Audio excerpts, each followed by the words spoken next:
Bonjour, bienvenue dans ma bibliothèque. Nous sommes à Montréal le 21 juin 2014. Je voulais vous présenter notre nouveau chat, Figaro, que nous avons adopté hier.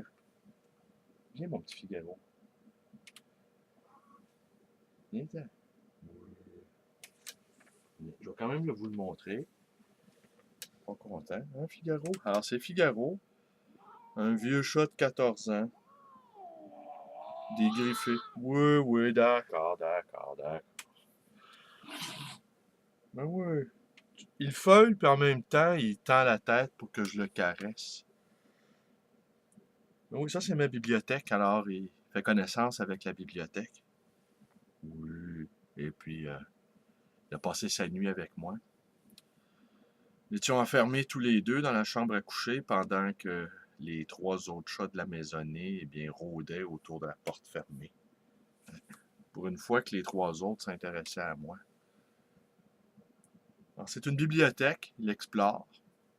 Je vais vous le remontrer. Viens, Figaro. Viens, mon beau garçon. Tenez.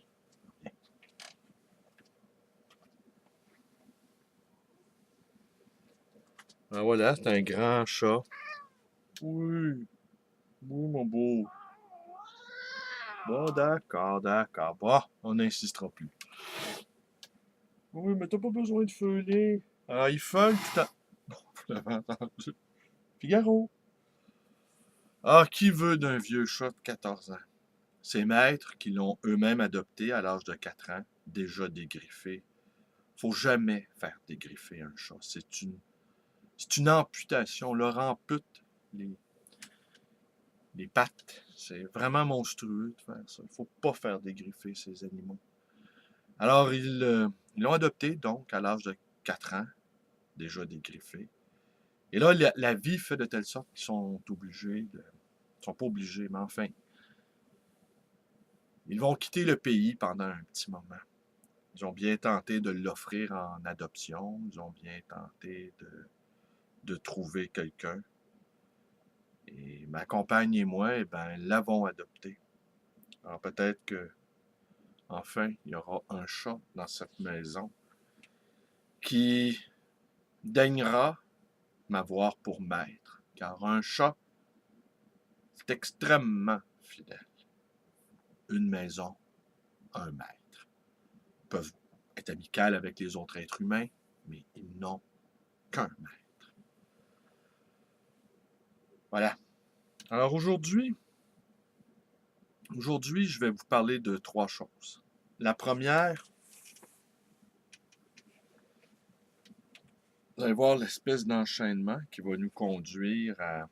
Je vais vous parler un peu de Jean-Claude Pirotte, qui lors d'un des derniers entretiens qu'il a accordé, qu'on peut voir, je pense, sur Daily Motion, il dit qu'il a été extrêmement influencé par Joseph Joubert et que dans Joseph Joubert, il a trouvé une, une sorte de matrice pour ses propres pensées, qu'il s'est alimenté en permanence à Joseph Joubert.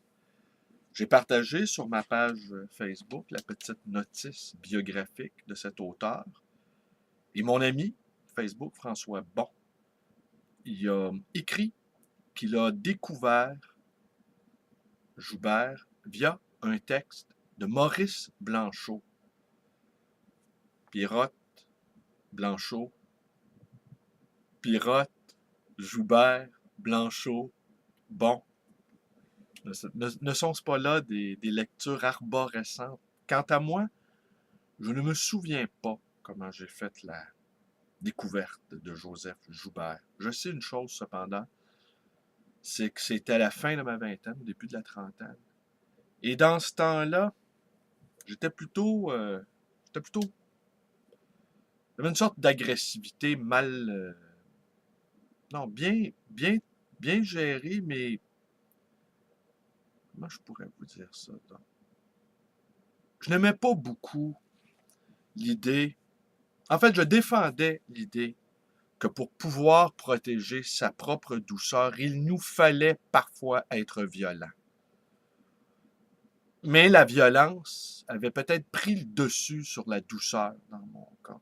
Cette douceur-là, si on ne la protège pas, elle se fait traverser par des courants adverses, elle se fait égratigner par des gens qui en profitent ou encore simplement qui nous mettent à l'épreuve. Mais là, aujourd'hui, plus assuré de mes moyens, plus vieux également, je sens moins la nécessité de protéger cette douceur-là innée. Et chez Joseph Joubert, je me reconnais presque totalement. À la fois dans l'écriture, dans l'esprit, dans la bonté, la générosité de cet homme-là, qui a traversé la Révolution française. Ça ne devait pas être facile de rester doux et serein au milieu du tumulte de la Révolution. Tout ça pour en arriver à ceci, le dernier numéro de la compagnie numéro, dont le lancement a lieu ce soir, le 21 juin 2014, à ma librairie d'occasion, le livre Voyageur, situé dans le quartier Côte-des-Neiges à Montréal, et c'est à compter de 19h. Il y aura quelques lectures, on boira le vin de l'amitié, et il y aura également un tirage. Nous allons offrir un exemplaire unique fait par Michel Bellil, mieux connu aujourd'hui sous le nom de Mike de Pike, Michel Lepic, qui a utilisé une copie de travail et qu'il a collé des choses, il a fait des annotations, il en a fait une œuvre autre qui porte sa griffe d'un bout à l'autre de ce numéro-là. C'est un détournement, si on peut dire, une nouvelle façon d'écrire à nouveau, une expérience singulière d'un directeur de revue qui prend un exemplaire et qui le transforme à sa guise. Alors donc, il y aura un exemplaire unique de cette chose-là, peinte à la main également, avec des photos collées, comme je vous disais, toutes sortes de choses. Je ne l'ai pas vu. Et ce qui est intéressant, c'est que nous, les directeurs de la revue, c'est-à-dire Georges Raby, Emmanuel Simard, eh bien, allons participer à ce concours. Et vraiment, nous souhaitons le gagner. Nous souhaitons avoir cet exemplaire-là unique. Mais Michel, prévoyant malgré tout, a scanné au complet. Et s'il y a une demande, eh bien, peut-être il y aura une édition limitée de ce hors commerce, la compagnie à numéro. La compagnie à numéro, donc, oui, une revue un peu obscène, un peu délinquante, qui n'est absolument pas vertueuse. Mais il faut que vous sachiez quelque chose. C'est que la majorité des participants, en tout cas, je peux vous assurer, les directeurs, eux cachent leur vertu. Si notre obscénité apparente, eh bien, notre bonté, elle, est dissimulée. C'est mieux que l'inverse, n'est-ce pas? Tous ces gens qui font de beaux discours sur l'argent et dès qu'il y en a un peu sur la table, leur attitude change. Tous ces gens qui font de beaux discours sur l'amour et qui trahissent l'amour dans chacun de leurs gestes, chacun de leurs paroles. Alors, nous ne sommes pas des vertueux. Pardon, nous sommes des vertueux et nous le cachons bien. Alors, je vais vous lire 2-3 petits passages de Joseph Joubert dans cette édition-ci, où il parle de lui. Et après, je vais conclure et enchaîner avec l'éditorial, la présentation, dis-je, d'Emmanuel Simard.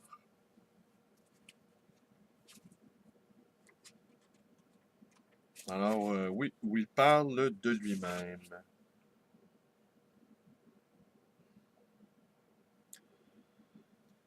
J'ai de la peine à quitter Paris, parce qu'il faut me séparer de mes amis, et de la peine à quitter la campagne, parce qu'il faut me séparer de moi.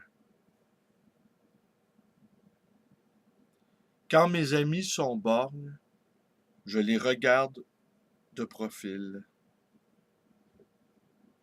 Au lieu de me plaindre de ce que la rose a des épines, je me félicite de ce que l'épine est surmontée de roses et de ce que le buisson porte des fleurs. Les tournures propres à la confidence me sont familières, mais pas celles qui sont propres à la familiarité. J'imite la colombe. Souvent, je jette un brin d'herbe à la fourmi qui se noie. Quand je ramasse des coquillages et que j'y trouve des perles, j'extrais les perles et je jette les coquillages.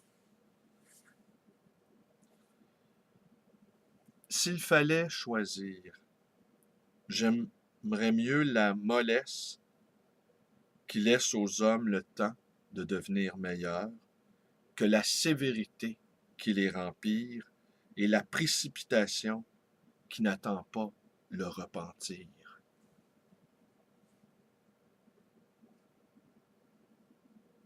La peine de la dispute en excède de bien loin l'utilité.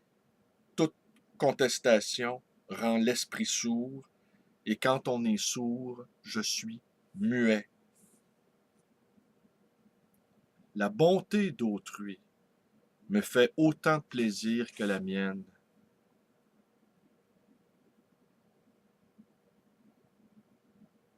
La révolution a chassé mon esprit du monde réel en me la rendant trop horrible. Je suis propre à semer, mais non pas à bâtir et à fonder. Je suis comme Montaigne, impropre au discours continu.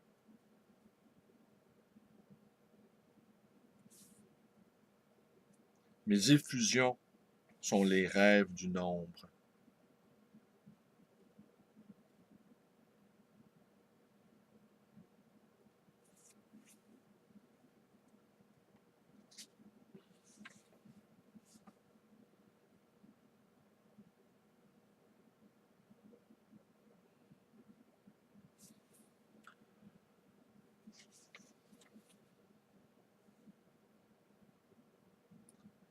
J'avais besoin de l'âge pour apprendre ce que je voulais savoir, et j'aurais besoin de la jeunesse pour bien dire ce que je sais.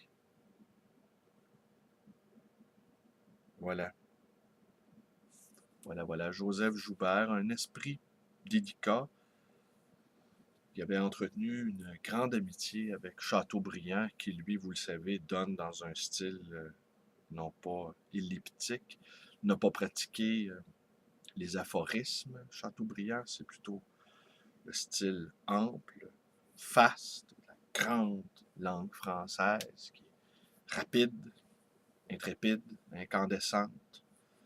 Cette langue que nous chérissons tant.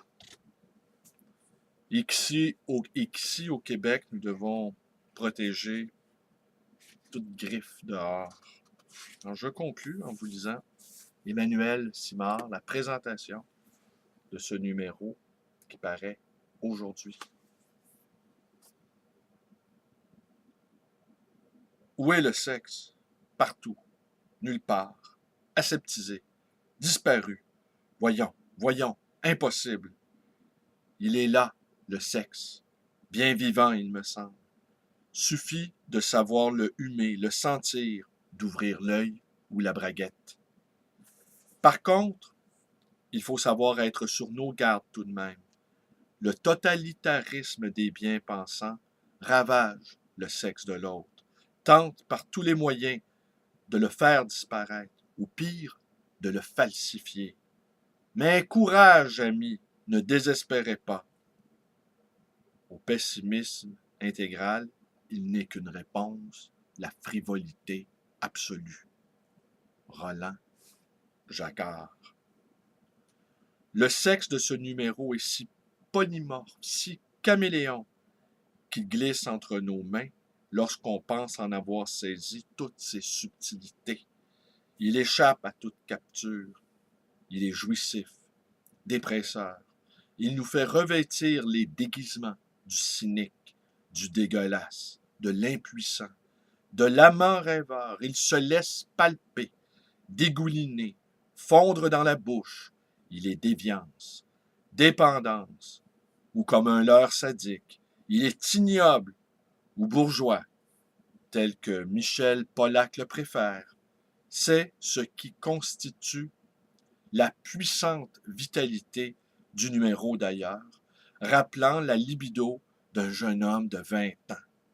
J'oserais ajouter que ce sexe est d'une franchise implacable, tels les désirs d'une femme à l'aube de la cinquantaine. Sans filtre. Les filtres, ce n'est bon que pour les aspirateurs. Mais à bien y penser, on peut avoir beaucoup de plaisir avec un aspirateur. On va réfléchir là-dessus. Alors, je vous remercie d'être avec moi. Portez-vous bien. Mes vidéos vous plaisent. Abonnez-vous à ma chaîne. Ma page Facebook que vous pouvez aller visiter. Elle est ouverte au tout venant. Vous pouvez également me téléphoner dans le 514-736-0999. Et vous pouvez également me rendre visite à cette librairie d'occasion et d'anciens, le livre Voyageur.